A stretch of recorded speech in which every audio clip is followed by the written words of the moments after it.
Is the Pittsburgh Penguins' future being held hostage by a nearly $2 billion handshake and a superstar's contract?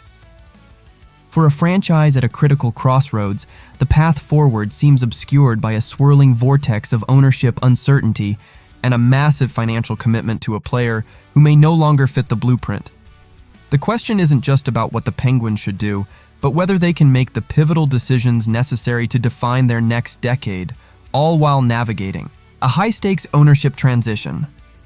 The Pittsburgh Penguins find themselves in a fascinating, albeit precarious, position. On one hand, the team is reportedly in deep discussions for a potential sale, with the Fenway Sports Group in advanced talks with the Hoffman family for a transaction that could approach a staggering $1.8 billion. Industry insiders anticipate movement before 2026, yet deals of this magnitude rarely adhere to predictable timelines. This looming change, or lack thereof, creates a significant layer of complexity for every major decision the organization faces. Adding to this intriguing ownership narrative is the continued involvement of a true Penguins legend, Mario Lemieux.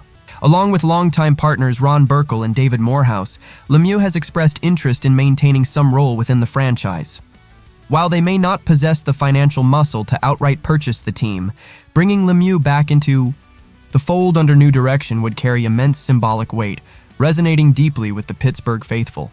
The emotional connection to Super Mario is undeniable, and his presence, even in a reduced capacity, could offer a bridge between the team's storied past and its uncertain future. But how does this potential restructuring at the very top impact the immediate pressing roster decisions that General Manager Kyle Dubas needs to make? This brings us to the elephant in the room, or rather, the $92 million three-time Norris Trophy winner, Erik Karlsson. The 35-year-old defenseman carries an eye-watering $11.5 million cap hit through 2027, making him one of the highest-paid blue liners in the league. Dubas has, by all accounts, explored the trade market for Karlsson, but moving a player of his caliber with such a significant contract presents challenges that go far beyond mere salary cap implications. Karlsson possesses a full no-movement clause, granting him complete control over any potential destination. This isn't just about finding a willing trade partner, it's about finding a willing trade partner that Karlsson also approves of. Furthermore, while his performance has certainly been productive in flashes, it hasn't consistently reached the elite, game-breaking level that earned him those 3 Norris trophies earlier in his career. The offensive wizardry is still there, but the overall impact, particularly defensively, has been scrutinized. According to Josh Yohe of The Athletic, interested teams appreciate Karlsson's offensive skills, but they are uniformly unwilling to take on his full salary commitment. Any trade would almost certainly require Pittsburgh to retain a significant portion of his remaining contract, creating an expensive proposition. This scenario becomes even more complicated when you factor in the ongoing ownership discussions. Would a potential new ownership group be willing to inherit a substantial salary retention on a player who might be skating for another team? It's a costly proposition that could tie up future cap space, a crucial commodity for any team looking to rebuild or retool. Yohe's insight is telling. I feel like the Penguins front office, while understanding Karlsson's talent, believes trading him is for the best.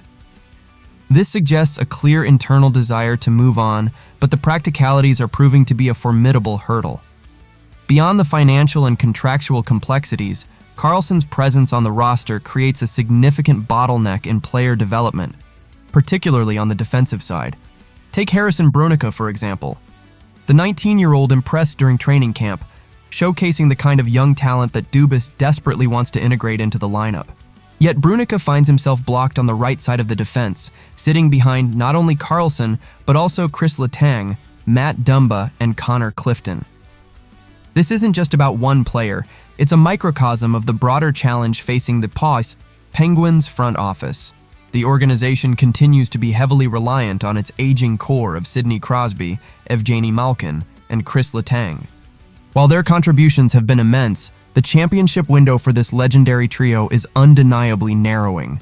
Dubas has explicitly stated his priority is to inject youth and speed into the roster, making the Karlsson situation even more urgent. As Yohe notes, Brunica at 19 is unlikely to make the roster, but a Karlsson trade could change things.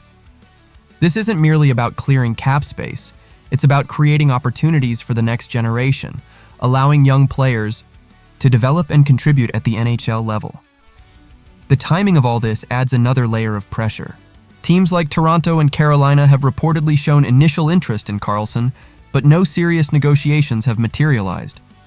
This suggests that while the interest is there, the price, both in terms of assets and salary retention, has been too high for any serious traction.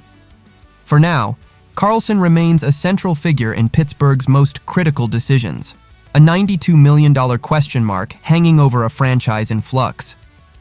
Potential new owners are undoubtedly evaluating whether paying millions for a player who might be skating elsewhere aligns with their vision for the franchise's future. The Penguins are at a pivotal moment, caught between the past and the future, between the desire to win now and the necessity of building for tomorrow. The ownership situation, combined with the immense challenge of moving Karlsson, creates a perfect storm of uncertainty. How Dubas navigates these choppy waters will not only define his legacy, but also determine the trajectory of the Pittsburgh Penguins for years to come. Will they find a way to untangle this complex web and make the bold moves necessary for a true reset? Or will they remain stuck in this uncomfortable limbo, watching opportunities slip away? What are your thoughts on this intricate situation, Penguins fans? Do you believe the ownership uncertainty is truly holding back crucial roster decisions? And what's the right move with Erik Karlsson? Is retaining salary a necessary evil to open up development spots, or should the focus be solely on getting maximum return? Let us know your perspective in the comments below. If you found this discussion thought-provoking, please hit that like button and subscribe to our channel for all the latest insights and news on your Pittsburgh Penguins. We value your input, so join the conversation.